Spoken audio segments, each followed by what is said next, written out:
أهلا بكم مرة تانية في Unit 3 Beyond Imagination. In this video we're going to work on future tenses. لو انت فاكر يا أصدقائي احنا اتكلمنا في الفيديو اللي فات عن ال future simple well واتكلمنا عن be going to ال present continuous واتكلمنا عن ال present simple. In this video future tenses part 2 تعال نشوف هنتكلم عن ايه. عندنا two more future tenses. هنتكلم عن ال future continuous tense. ايه يا مستر؟ ال future continuous tense. وكمان هنتكلم عن ال future perfect tense. وعندنا مجموعة كبيرة جدا من ال tricky questions. وهنختم الفيديو بالسمري لأهم البوينتس اللي موجودة عندنا النهاردة. تعال نبدأ number 1. ال future continuous tense. I will be meeting the board tomorrow morning. تعال نشوف الفورم أو شكل ال future continuous tense. I will be watching TV. They will be eating. He will be helping Mary. We will be joking. شكل ال future continuous في الأكتف عبارة عن will, be والverb plus ing. Will be watching. Will be eating.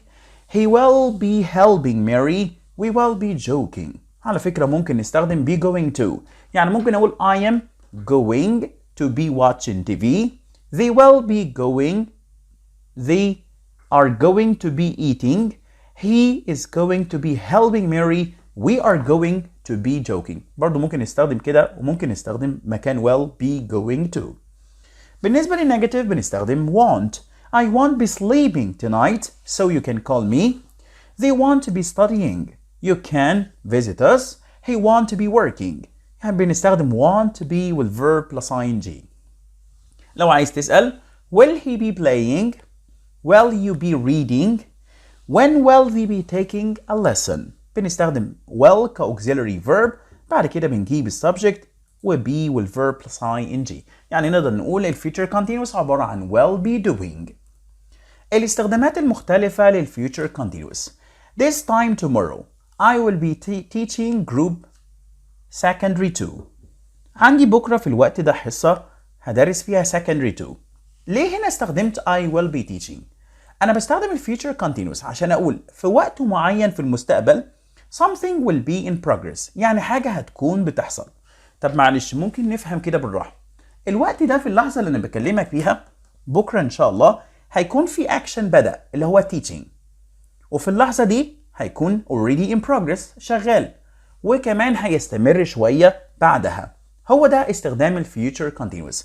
Something will be happening at a particular moment in the future. وعلى فكرة ده مش معناه ان حاجة هتبدأ في وقت معين في المستقبل او حاجة هتكون انتهت. لا، في اللحظة دي في المستقبل this time tomorrow I will be teaching secondary 2. هكون بدرس secondary 2 في اللحظة دي. يعني هكون بدأت قبل اللحظة دي وهكمل شوية بعد اللحظة دي.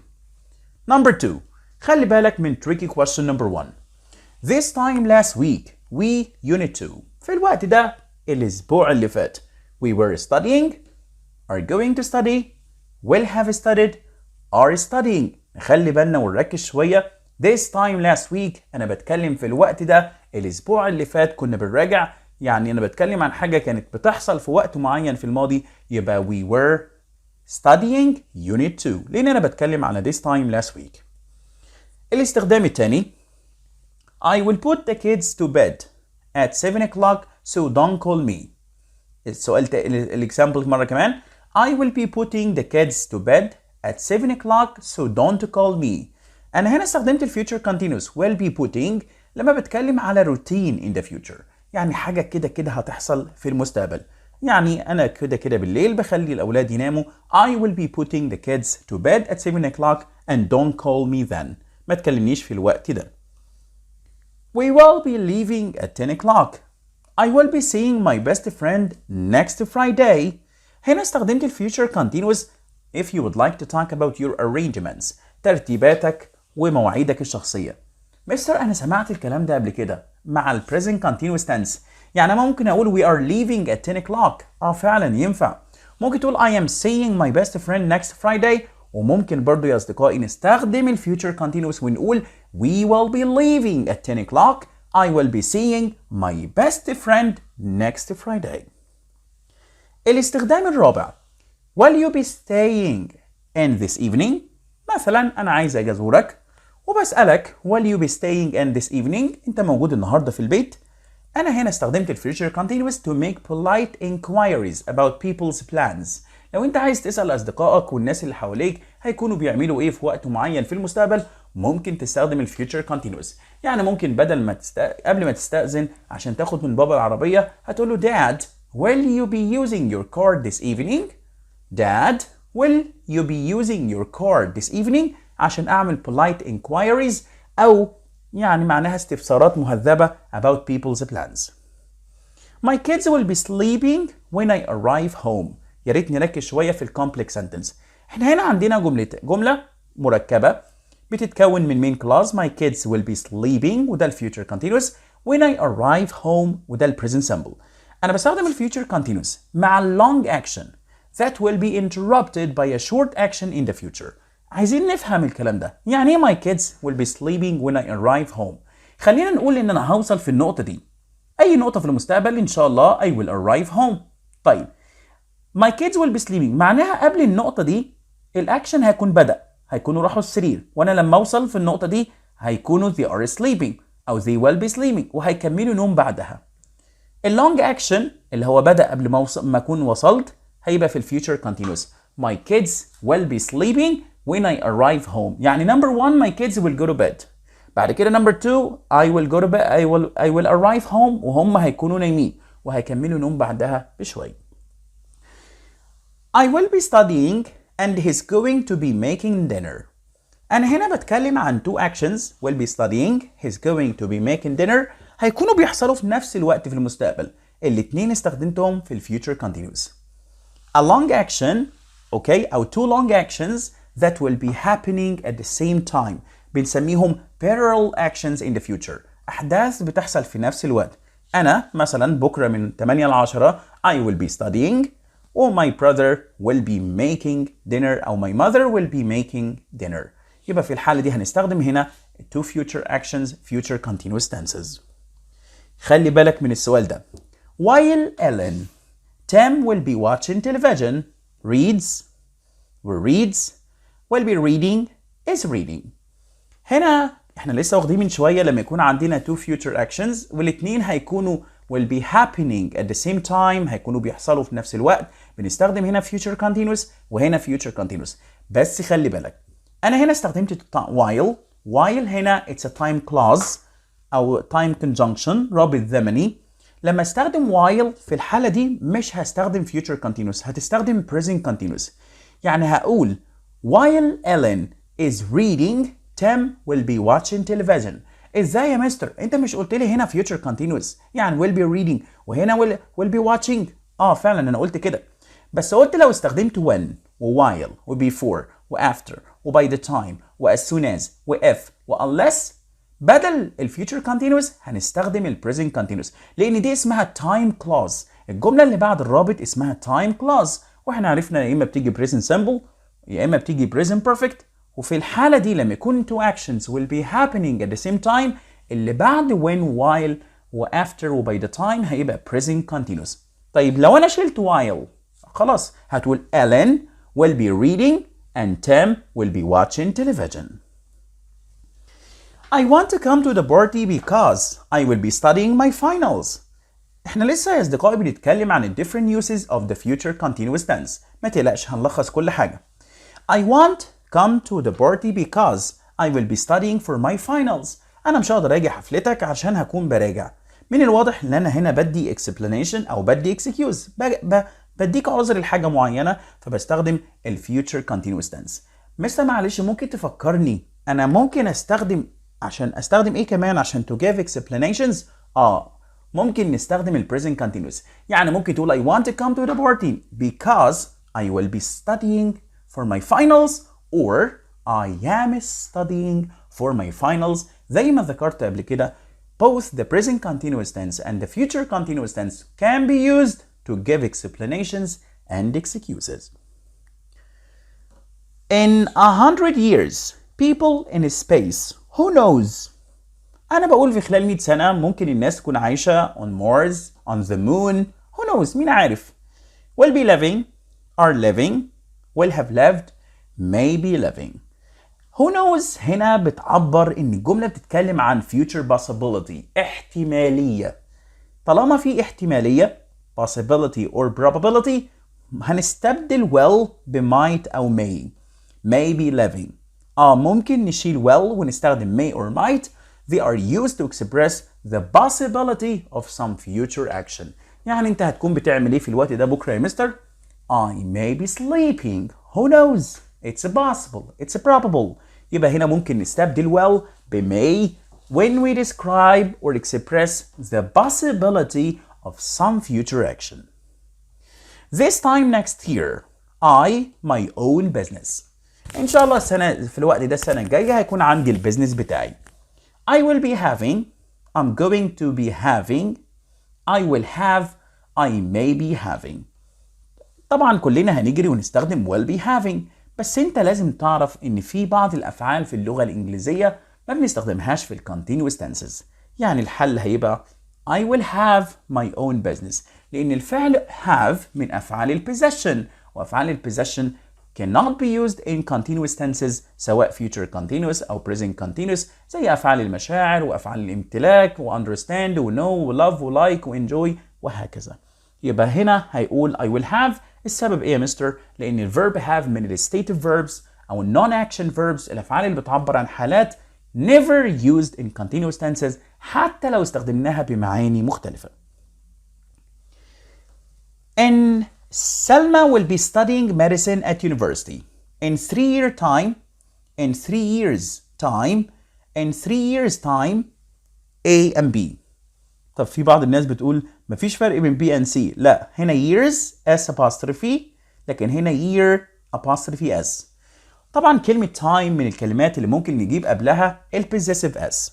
طيب يا ترى 3 years هو كلمة year هنا singular ولا plural؟ المفروض 3 years.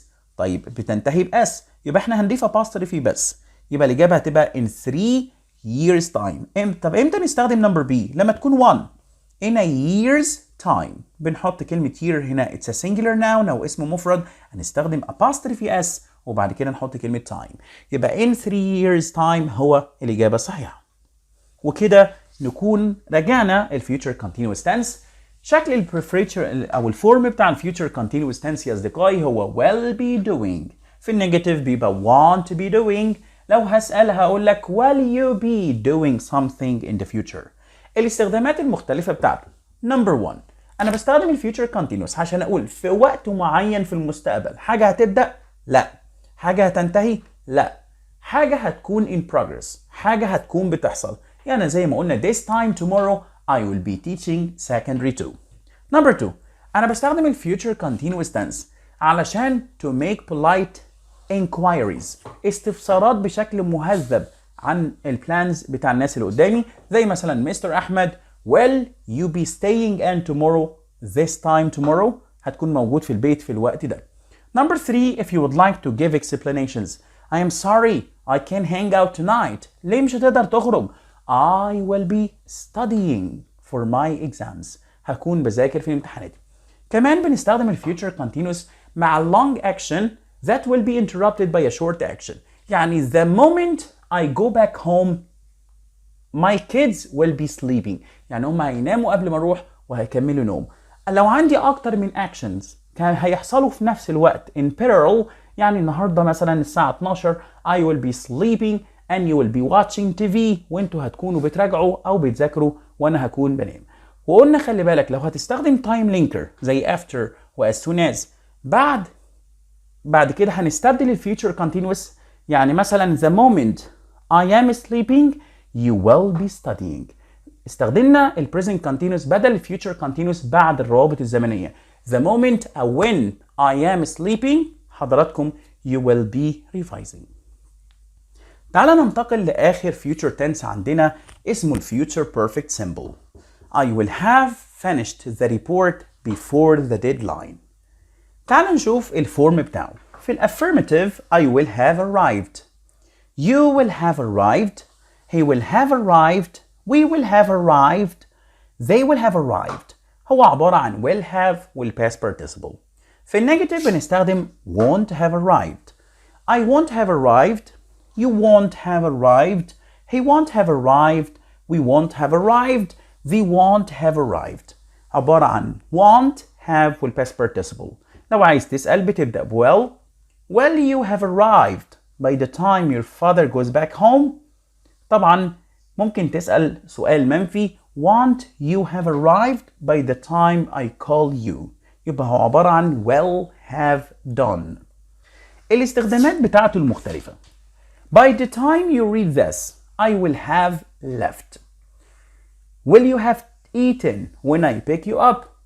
استخدام future perfect simple مختلف شوي. أنا بستخدمه عشان أوصف a completed action. حدث هيكون تم وانتهى. بس الحدث ده هيكون في المستقبل before another date أو another action. يعني by the time you read this, في اللحظة اللي الجواب ده هيقع في إيدك. هنقول مثلا هيقع في إيدك الساعة 12. I will have left. قبل الساعة 12 هكون مشيت. وخلي بالك التو actions أو الاتنين في الفيوتشر. Will you have eaten when I pick you up? خلينا نقول I pick you up. أنا هروح أجيبك من البيت أو هروح أجيبك من المكان اللي أنت فيه. في اللحظة دي هتكون خلصت أكل قبلها. يبقى بنستخدم future perfect to describe an action that will be completed. هيكون حصل وانتهى before another action.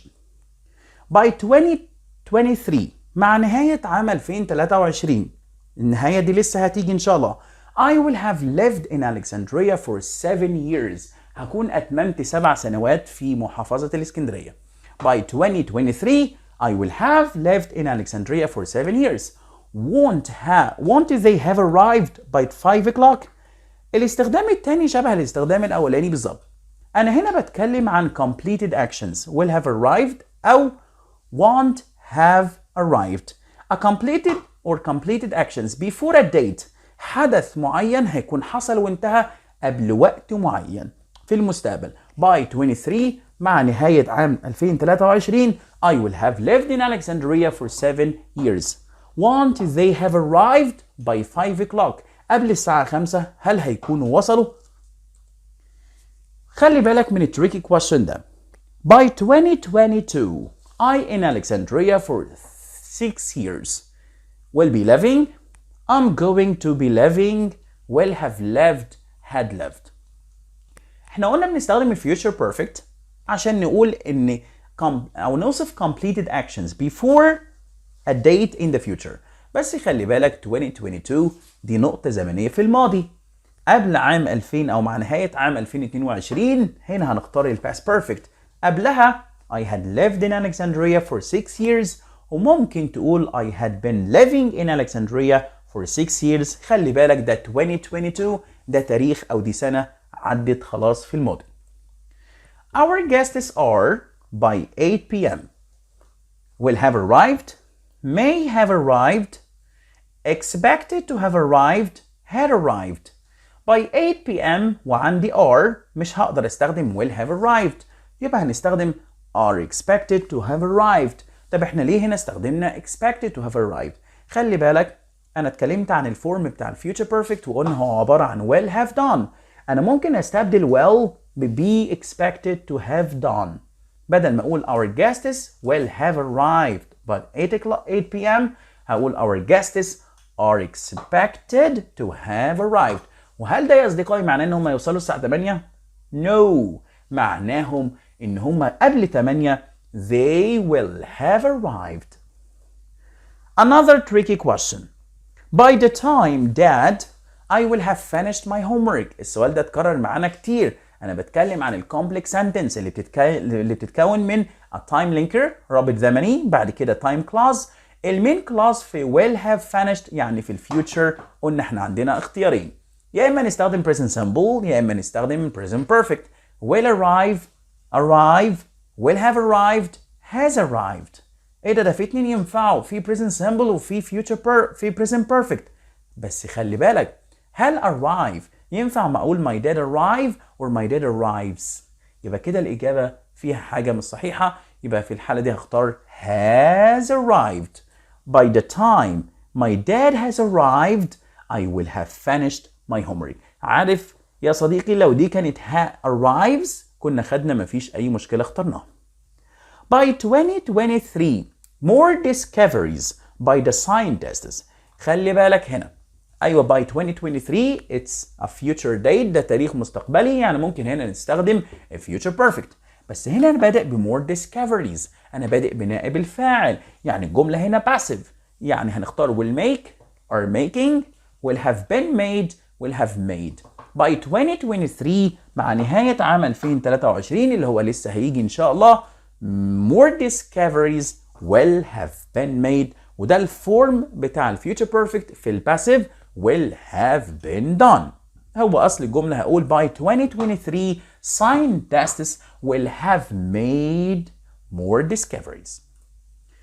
by 2025 people electric cars. كلنا عارفين المستقبل رايح ناحية السيارات الكهربائية. will use، طب مش are used، will have used will be used. أولا أنا هنا بادئ ب people، بس أنا عندي by 2025 will use ولا are used ولا will have used ولا will be used. هنستبعد B و D لأن الجملة هنا active ودول عبارة عن passive structures. يا ترى will use ولا will have used؟ المفروض هنقول will have used، بس هل استخدام الالكتريك كارز حاجة هتكون تمت وخلاص، ولا الناس ممكن تكون هتكمل استخدام الالكتريك كارز؟ الاكشن هنا صعب يكون completed لان مستقبل الالكتريك كارز هيعدي 2025، فهنا هنستخدم will use لعدم اكتمال الاكشن، لان انا متأكد او التنبؤ ده تمام مش حاجة هتكون تمت. الالكتريك كارز ليها مستقبل هيستمر بعد 2025، عشان كده by 2025 علشان المعنى يبقى logic will use electric cars هيكونوا بيستخدموا الالكتريك كارز مش will have used وخلاص الموضوع هيبقى تم وانتهى. The moment the train has reached the station my secretary there to welcome you will have been, going to be, is being, will be being. طبعا the moment the train has reached the station عارفين دي التايم clause في present perfect. my secretary الإجابة هتبقى will have been there to welcome you. طب ممكن تشرح لي الجملة دي؟ حاضر. أنا أقصد إن القطر هيوصل في النقطة مثلا 2، قبلها في النقطة 1 my secretary will have been there هتكون منتظراك، والنقطة 1 و 2 الاتنين في الفيوتشر، يعني انت اول ما تنزل هتلاقي السكرتاري منتظراك لان هي هتكون في المحطة قبل ما انت توصل، وده معنى الفيوتشر بيرفكت. My secretary will have been there to welcome you the moment the train has reached. The next decade أو في العقد القادم the government to reduce the effects of climate change will try, maybe tried, will be trying, will have tried. أنا بتكلم عن مشكلة الكلايمت تشينج، وكلنا عارفين إن الحكومات المختلفة بتكافح مشكلة أو التغير المناخ. يا ترى will try to reduce ده معناه كده إن هي لسه هتبدأ. إزاي لسه هتبدأ؟ هي already الدول بدأت فيه إن هي reduce the effects of climate change، إن هي تحارب مشكلة الكلايمت تشينج. طب maybe tried لا الاستراكشر ده مش صحيح. طب will be trying the future continuous يعني هتكون بتحاول، معناها ان هي بدأت وفي اللحظة دي in the next decade او في العقد القادم هتكون لسه بتحاول، الاكشن هيكون مستمر. ولا will have tried هتكون خلصت. الإجابة what is more logic؟ طبعا number C makes more sense. will be trying هتكون لسه بتحاول to reduce the effects of climate change لأن دي مشكلة مش هتخلص في وقت قليل، أو يعني شكلها موجودة معانا طول ما الإنسان موجود on earth. Sorry, your car won't by next week. Have been repaired, be repairing, be repaired, have repaired. الجملة هنا بدأ ب your car والجملة هنا يبقى passive. Your car won't have been repaired. سيارتك مش هتكون اتصلحت by next week. طيب ليه ما استخدمش want to be repaired؟ عشان هنا by next week. by next week هنا معناها before next week، مع نهاية الأسبوع اللي جاي أو على نهاية الأسبوع الجاي، هو ده الفيوتشر بيرفكت. هستخدم الفيوتشر بيرفكت عشان by next week. لو أنت عارف لو مفيش by next week your car ممكن تقول want to be repaired next week، مش هتتصلح الأسبوع الجاي. لكن هنا by معناها before أو by the end of the next week. I haven't seen my cousin in England for 5 years. أنا ما شفتش my cousin في إنجلند بقاله 5 سنوات. I am sure she a lot will grow, will be growing, will have grown, is growing. يعني أنا عايز أقول في اللحظة اللي أنا هشوفها فيها أنا متأكد هتكون حاجة اكتملت، هتكون كبرت واتغيرت، يبقى will have grown. احنا بنستخدم ال future perfect is used to show certainty لما تكون واثق about the near past. ايه يا مستر near past؟ near past هنا يقصد بيه the near future. لو انت متأكد ان في المستقبل القريب حاجة هتكون تمت وحصلت استخدم will have done.